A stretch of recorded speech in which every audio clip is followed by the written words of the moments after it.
Le marché d'hiver est un marché toujours compliqué. Moi, c'est vrai que j'ai fait assez rapidement le constat qu'on avait un effectif pratiquement de 34 joueurs, qui était à mon sens bien trop important. Avec quelques blessés, c'est vrai que de longue durée, comme j'ai dit, Wojkowiak et Madri, donc bon,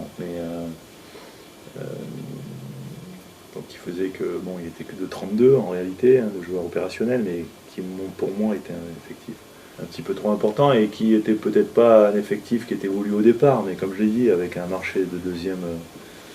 un second marché qui avait été fait un petit peu dans les derniers jours du mercato, on avait certainement dépassé ce qui était peut-être initialement prévu, quoi. La volonté, effectivement, c'était de faire partir des joueurs, comme tu l'as dit, tout ce que tu as dit, quoi, hein, c'est-à-dire des joueurs soit qui n'étaient pas au niveau, soit des joueurs qui n'étaient pas investis dans le projet, soit d'autres qui avaient besoin de retrouver du temps de jeu ailleurs, ou soit certains qui permettraient à des jeunes de pouvoir avoir plus de temps de jeu. Je pense notamment à ce niveau-là à Dancler, que l'on a fait partir, sans vouloir le remplacer, parce qu'on considérait que Bianda, Sagnan pouvaient largement remplacer Dancler. Quand je dis largement, c'est et en nombre et en qualité, quoi. On sait quand on fait confiance à un jeune,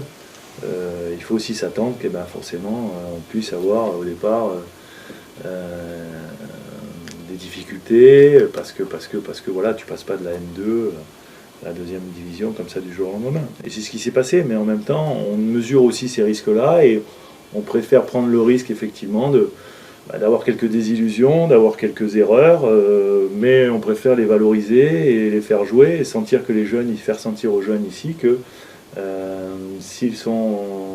performants, qu'ils sont investis, qu'ils ont la possibilité et le temps de jeu nécessaire.